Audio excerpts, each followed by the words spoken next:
Hi, this is Kerry Artak with Wicked Stocks bringing you an update in the Mag 7, a weekly series.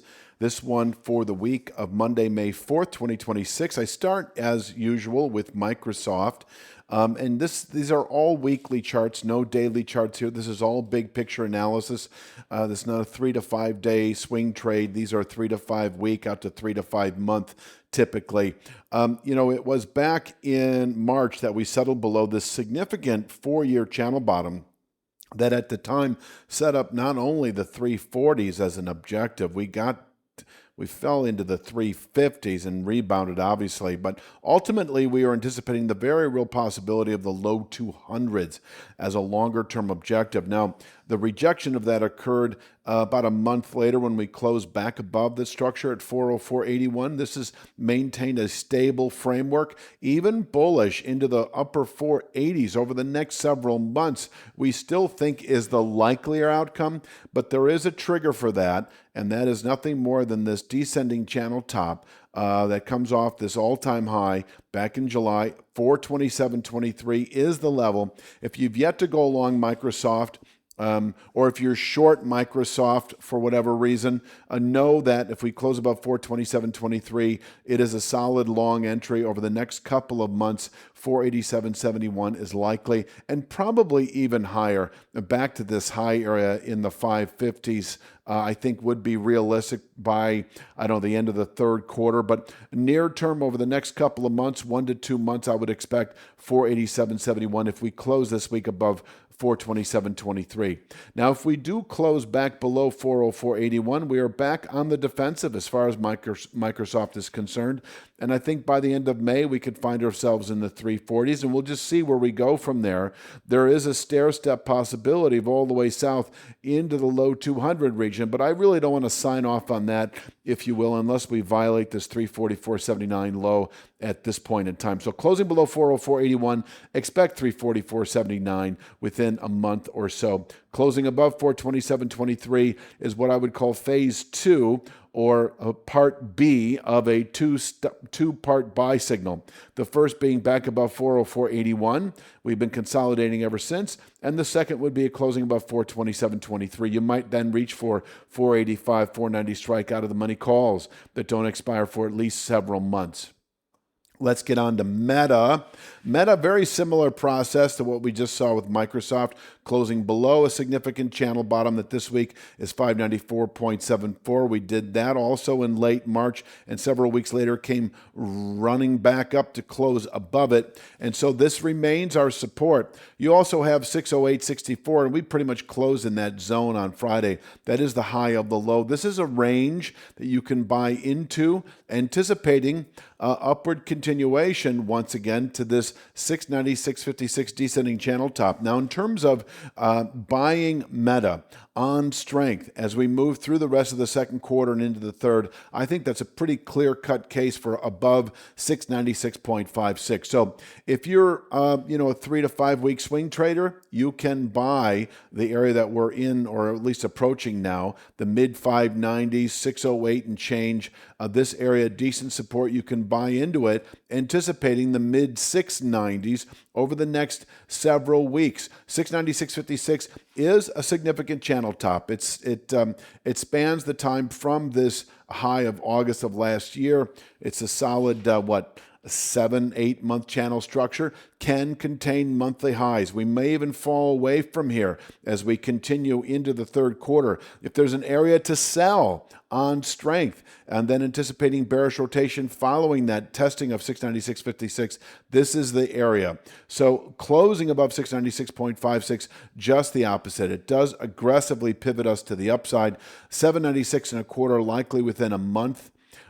2 at the most. And yes, 897.17 within 3 to 5 months. So closing above 696.56, we have a 3 to 5 month objective at 897.17. Holding below 696.56 will keep that mid 590s, 608.64 area in reach, where we could bottom out, as I say, through the month of May, back into the mid 690s. I could probably have both of these drawn here.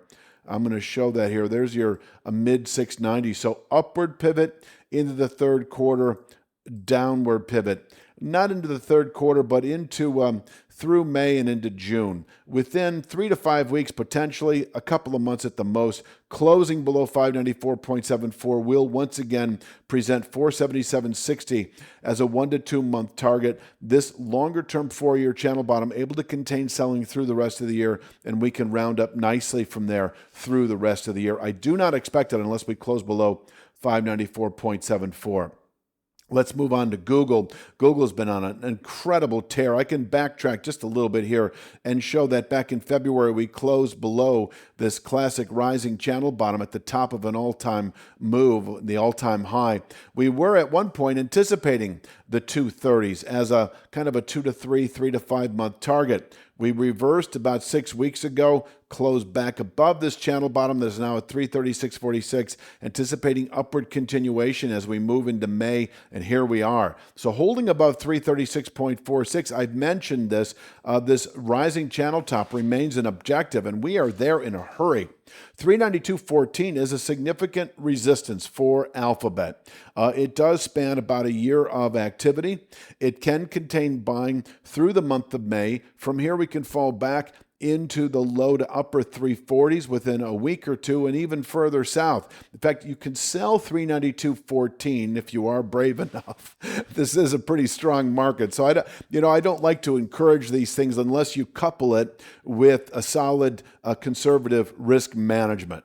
So if you sell 392.14, whatever that may mean, maybe that means you're buying. Let's go to the next chart because I do need to show that. The next chart is the 280s in reach below this 392.14 area. So if you sell the low 390s, you could play the 280s and climbing into the 290s by late June. You could reach for, say, a 300 strike out of the money put that doesn't expire. I would go probably 6 months out on this, but with present volatility, this could happen within a couple of months.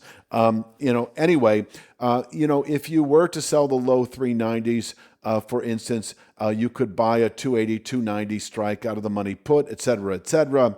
You just want to make sure that if we close above 392.14, buy a full 1% margin, that would be like 396 and change. Then we're off to the races. We're already off to the races, but this 392.14 is a significant pivot point. Within 1 to 3 weeks, I would expect 425.89. That is a full swing from the February high against the March low. Just kind of flip that right on its head. We could top out here for a week, but if we do close above 392.14 at the end of this week, and you should throw the 1% margin in there. I could have actually typed that out. It's 3.9 plus 392.14. That is 396.04. Did I do that right? 396.05. Let's round up just a little bit. 396.05 settlement there or higher, even on a daily basis. That is enough to reverse and go long. Exit a short position at that price point on a daily settlement, certainly a weekly settlement, where I would then expect, and I'll be talking about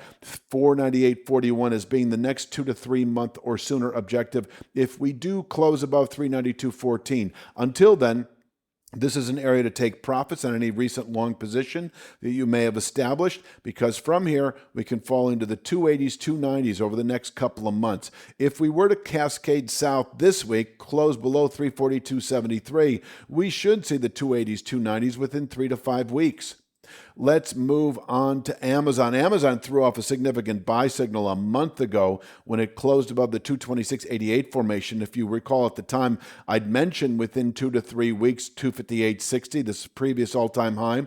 And within 2 to 3 months, 287.11 in reach. We may reach 287.11 this week. It can, this 3-year channel top, contain buying through the third quarter, possibly in the later year, and we can fall away. I don't have, do I? I don't know. I was going to say, I don't have anything prepared beyond that.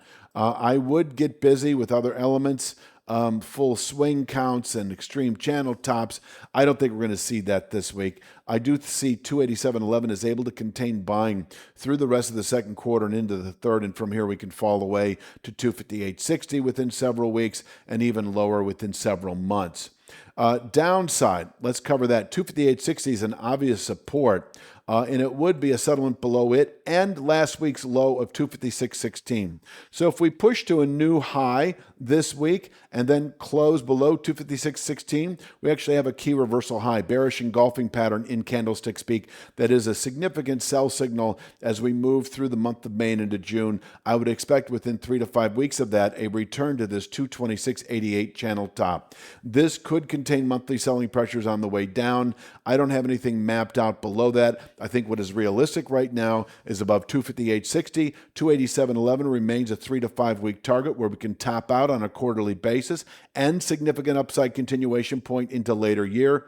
Downside closing below 256.16. We've got a good May high, and we should within 3 to 5 weeks fall to this 226.88 descending channel top where we could bottom out into possibly through June activity.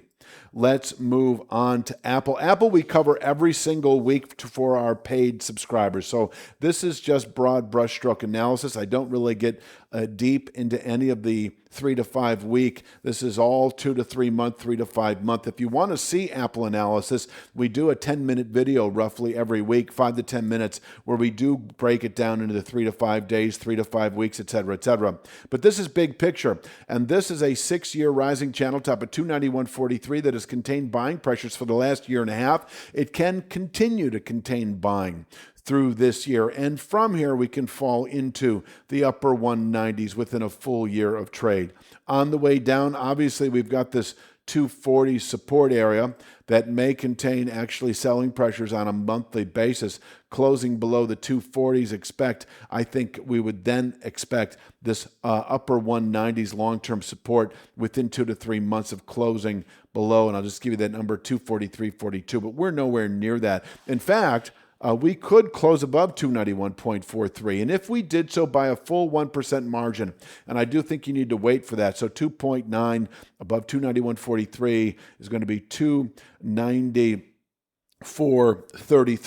294.33 settlement there or higher on Friday, and we should see within about bear with me here. Let me draw this out. I know this is 320 within 2 or 3 months, possibly within 3 to 5 weeks, 320.98, and within a full year of trade, we could see this 390s closing then above this 320.98 would present an accelerated framework through the rest of the year.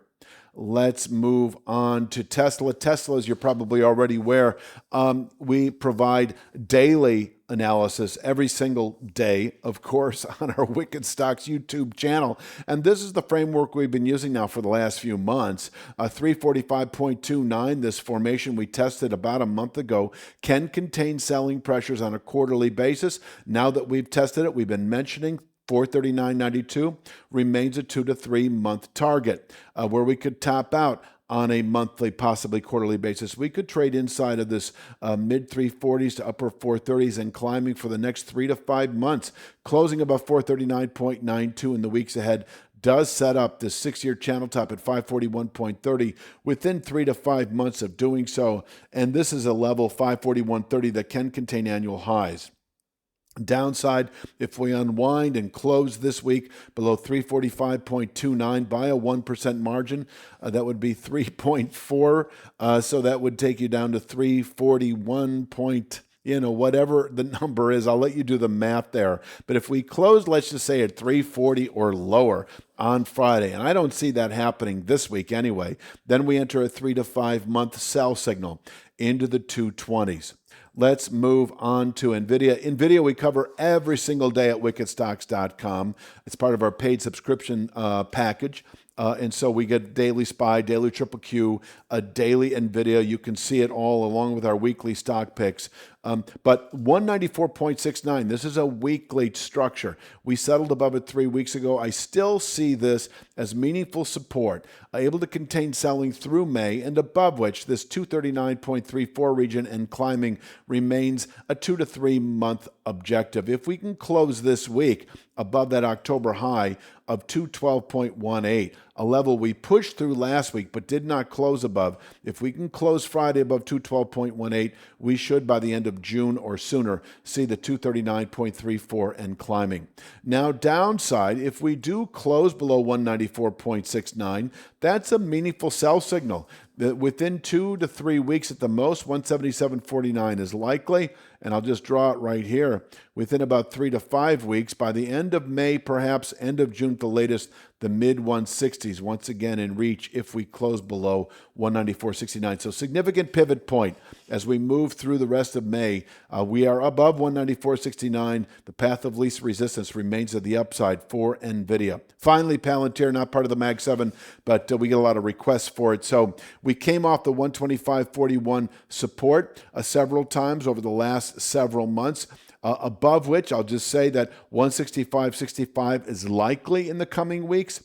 This week we've got 151.11, this former channel bottom we've been testing. We tested a couple of weeks ago. We could test 151.11 and fall back to 125.41. I see this as kind of a 2 to 3 week swing trade. If we close above 151.11, then within 1 week, by the end of next week, I would expect the 165.65 channel top, where we could top out through June and fall away again. It would be a settlement above 165.65. Is this it? Yes. That would be our 2 to 3, 3 to 5 month buy signal through the third quarter. So if you're looking to go long Palantir, you missed the boat, let's say at 125.41 about a month ago, your next significant buy signal longer term for Palantir is a settlement above 165.65. And then I think we have a realistic upward course into the 230s and climbing by September into the upper 250s. That would be our objective. Now, downside, if we do close below 125.41, we enter a sell signal that should, by the end of June or sooner, yield 92.99, and within about 3 months, the low to mid 60s would be expected, where we actually could bottom out on a quarterly basis. So sell signal below 125.41 for Palantir as we move into the third quarter, but we're not there right now, and I don't see that this week. I think that pretty much rounds it out.